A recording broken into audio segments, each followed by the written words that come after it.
Well, Answer of Truth is officially out, and now it's time to talk about my personal pick for the strongest deck possible out of the three, and that's Genesis. Genesis is a clan largely about manipulating your own soul, typically soul blasting a ton of cards to get insanely powerful effects. These effects tend to be so strong actually that they kind of blow out Gear Chronicles and Great Nature in my opinion.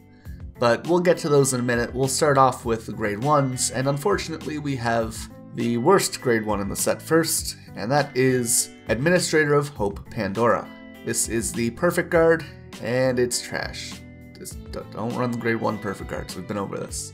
Moving on to the probably best grade 1, and that is Battle Maiden MIHIKARIHIME. When placed from hand onto rearguard circle, she reduces the next Soul Blast of the turn by 3, which is pretty powerful. Witch of Frogs Melissa as well as Himiko both rely on pretty big Soul Blasts, so this card makes those very manageable, and it's definitely a staple in the deck. Do not build this deck in any way without this card. On to the grade 1 of the pseudo ride chain, and that is Bowstring of Heaven and Earth, Artemis. So when it attacks or boosts on rearguard, you may put a card from your soul face down as a divine equip gauge for this unit. Divine equip gauges work a lot like equip gauges for Tachikaze, except they come out of the soul. This allows you to not really lose too much from your deck, unlike Tachikaze, and there's a little bit less randomness to it. However, there's not a lot of cards that support the format right now. In fact, there's only the 3 Artemis cards, which can be an issue, but the deck does work okay. It also has the Act ability on rearguard that you can counterblast one and discard a godly equip gauge from this unit. Then you can choose one of your opponent's rearguard in the same column and retire it. So it's actually pretty good. You can basically one turn you're boosting with this, and the next you can counterblast one to retire something in your opponent's row. I'm going to give it a 3-star though. The archetype that you would run this card in just doesn't have enough support. When it does, this will probably go up to a 4 or 5 though. Next up we have Swift Runner of the Clear Skies, Achilles. It has the ability that on rearguard you can put it into the soul, and 3 of your units get 3000 power until the end of the turn. So this card's pretty nice as you can add to your soul consistently, and you are getting a decent buff to your board. However, it's not anything too special, and it's kind of like a filler card at this point, so I'm going to give it 3 stars. Following that we have Witch of Cats CUMIN, and she is super powerful. Basically when you play her on rearguard, you can counterblast one and rest this unit, and then you return one of your stood rearguards to your hand. Or you can put a card from your drop zone into your soul. So both of those effects are super powerful. Being able to bounce cards like Melissa or MIHIKARIHIME is fantastic because you get their effects off twice, or you can add crits to your soul which allow you to use Himiko effectively. So do that. This is a great card. Again, I'd say it's pretty much a staple of a 4 of in this deck.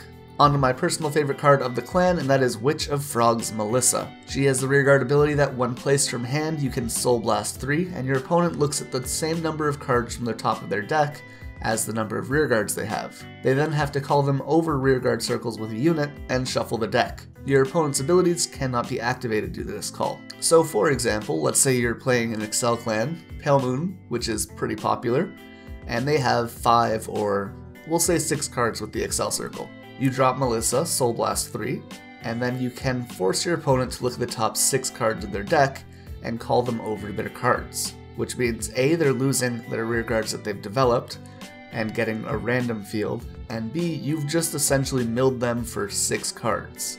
What makes this even better is that you can completely discount it with MIHIKARIHIME, and then you can also bounce it with CUMIN, which means you can get this effect off multiple times, and that's pretty good. So I'm giving Melissa a 5 stars because she's basically a win condition in herself. On to the grade 2s, we have a promo card in Angelic Wisdom. It has the Vanguard and Rearguard ability that when it attacks a Vanguard, you can counterblast 1 and Soul Blast 2, and 3 of your units in the front row get plus 5,000 till the end of the turn. This is again just one of those quick buff cards like Achilles, but you're losing soul. It's fine. I'm gonna give it 3 stars. If you run a beat 'em up deck, this is probably something you'd consider, but in general I don't think it's quite strong enough. Next up we have Lucy Heartfilia as Battle Maiden IZUNAHIME, and she has the rearguard ability that when placed you can Soul Blast 1, and this unit gets plus 5,000 passively on rearguard. So that's pretty solid. It's a 15k unit on its own. Unfortunately, you do have to Soul Blast, which is kind of an issue for the deck because you're already doing it so much. So I'm going to give it 3 stars. It's definitely worth considering as it is pretty powerful. However, I don't think that it quite makes it to that good enough spot. On to one of the amazing grade 2s, and that is Battle Maiden SAHOHIME. On rearguard when placed, you can counterblast 1 and soul blast 2, then you draw 2 cards and put one of them into your soul. You then increase this unit's power by the shield of that card put into your soul. So that's really fucking good. I'm gonna give this a 5 stars, as basically you're looking to add crits or draws specifically, which means let's say you put a crit into your soul, this unit goes up by 15,000. So it's a 24,000 card on its own. You've drawn a card and you've added to your soul. So that's good. Run this card. We then have Battle Maiden SHITATERUHIME, and she has the act ability on Vanguard and Rearguard that you can counterblast 1 and reduce the next time you soul blast by 2. And on top of that, one of your other units gets plus 3,000. So she adds a lot of flexibility to the deck. It's pretty great actually, and I think she's going to be very important, so she's a 4 stars. Next up we have the 10k Interceptor in Deity of Shepherds VOLOS. 2 stars, it's fine. The best grade 2 in the deck in my opinion is Strongbow of Starry Knight ULIXESO. He has the rearguard ability that at the end of the battle that it attacked a Vanguard, you can put it into the soul, draw a card, and soul charge 1. So this is basically soul charge 2 and draw when you attack with it, which is really good for the deck. It allows you to cycle into your important cards and build the soul for triggering all of your abilities. 5 stars for sure, and I can't see you not running 4 of this right now. Next up we have Twilight Hunter Artemis. She has the rearguard ability that when its attack hits, you may put a card from your soul face down as a divine equip gauge for this unit. It also has the continuous rearguard ability that this unit gets plus 10,000 power for each unit in its equip gauge. Basically this card adds a ton of pressure, as if it hits then it's going to get 10,000 power on both players' turn, which means your opponent essentially has to guard it, and if for whatever reason it makes it through, then they have to swing over 20k to get rid of it, and that's pretty cool. So I'm going to give it 4 stars just for the pressure it adds to the board. I don't personally run it, but I know some people even run it out of the Artemis build. Speaking of Artemis, we have Battle Deity of the Night Sky Artemis as our first grade 3. On Vanguard, all of your units with a divine equip gauge cannot be chosen by your opponent's card effects, which means Kagero is basically shut down, Narukami's shut down a little bit, Link Joker as well if they're going to be locking rearguards, which I don't think that they're going to have too much of that. All of those kind of get shut down by this card, which is really good. On top of that, they get 5,000 power, and they're given any trigger effects that were given to this unit. So if you stack a crit on her, they all get 10k and a crit. Now unfortunately, if you put draws on them, it doesn't give you 3 draws if you have 3 Artemis down. So that's kind of a letdown in comparison to Himiko, but it's still very powerful to give 30k for each trigger. It also has the rearguard ability that when placed, you can add an equip gauge to her from soul. So it's an okay card. I think it might definitely see play if the meta changes a little bit, or based on what's coming. So I'm going to give it 4 stars for the possibility. It's also just an okay deck in itself, however I just think Himiko's a little bit stronger. Moving on to Eternal Goddess IWANAGAHIME. It has the act ability on Vanguard and Rearguard that once a turn, you can Soul Blast 3, draw a card, and put a card from your hand into your soul. You then increase this unit's by 2 times the shield of the card put into your soul until the end of the turn. So first off, the cycle's very nice. It combos with MIHIKARIHIME, as you can make this card's ability free, and if you put a heal trigger into soul, for example, you're giving this card a 40k buff, which is great. However, more often you're going to be looking to put a crit into soul, so unfortunately you're only going to be getting 30k, which, just terrible.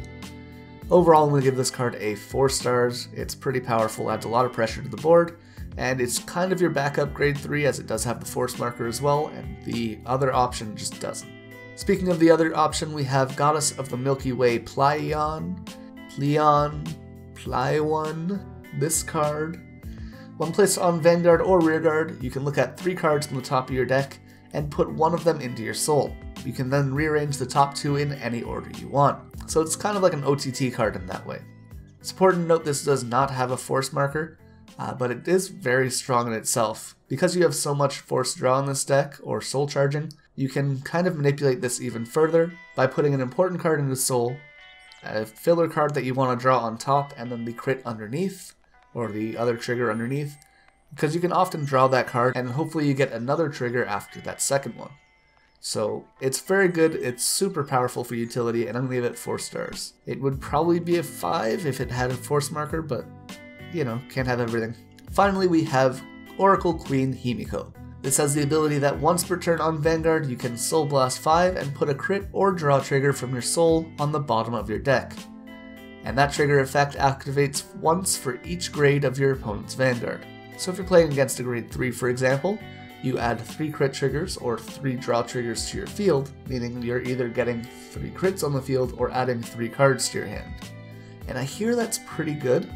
Like, I'm not sure, but you know, it's just a little bit busted. And of course this card can basically go off on turn 3 as you're going to be soul charging pretty regularly and you're going to be at that, and some people just aren't prepared to deal with it at that point. So you're going to cheese some games out. I'm giving this a 5 stars. It's incredibly powerful. I think it's one of the strongest cards they've printed so far. It can be difficult to pull this effect off multiple times, and knowing when to use it is important, but overall, you're hitting 3 triggers and then you're being able to drive check as well. Like, it's super strong. And that's basically all the cards that we have available right now, but let's look at the actual deck. So my grade 3 lineup, we're of course running 4 Himiko, and then we're running 3 PLEIONE and 2 IWANAGAHIME. I think it's just the most consistent lineup. I've seen people run 4 Himiko, 4 Artemis, however I think this is just a little bit better of an option. We're running 4 of each grade 2. These are a lot of your big playmaking cards, which allow you to build and sustain your soul or hand, so they're very important to the deck. And we're running 4 of each grade 1 with Melissa, CUMIN, and MIHIKARIHIME. Basically these 3 cards are phenomenal on their own and nearly win conditions. In one case it is a win condition, and you're going to want to run 4 of these. You can of course lower your number of grade 2s or 3s and add a couple other grade 1s. The Artemis is okay, even Achilles is okay, but I just personally don't run them right now. And for the trigger lineup and the grade 0s, we're running 4 heal, 6 crit, and 6 draw. Now you've probably noticed that there's no starter in this deck. We're not running the grade 0 Artemis, and that's because you're going to start on either a crit or a draw depending on how you're feeling about the game. The reason for this is that it can be a little bit difficult to get those triggers in your soul for Himiko. However, if you start with them, then the problem's kind of solved. So overall this deck is crazy powerful, as you've probably noticed. It has a lot of draw, a lot of soul charging, a lot of soul blasting, and basically trigger blasting all over the place. You can manipulate the top card of your deck, you can cycle very powerfully, and you can mill your opponent. It's a very loaded deck, and it's super strong and super fun to play. Like I said, this is probably the strongest clan in the set. But with that in mind, let me know what you guys think in the comment section below. How do you run the deck, and what do you think of the cards in it? Of course, I'm going to be thanking Decimus, who's my Patreon right now. If you'd like to support the channel, the link is in the description down below, and I would definitely appreciate it. And on that note, we also have the draw for the free box, and I'm basically going to be driving over to go pick that up now. So expect the video either late tonight or tomorrow for who's going to be receiving it. And yeah, hopefully you guys win. If you'd like to enter that contest, of course you're going to be leaving a like and a comment on this video, and of course being subscribed to the channel. And if you want extra entries, think about becoming a Patreon, as they can get a ton of extras depending on the tier they're in. With all that being said though, this has been Miracle Trigger. I do have a pretty exciting announcement coming tomorrow in that Win a Box video, so be sure to come back here and see if you won. I'll see you then.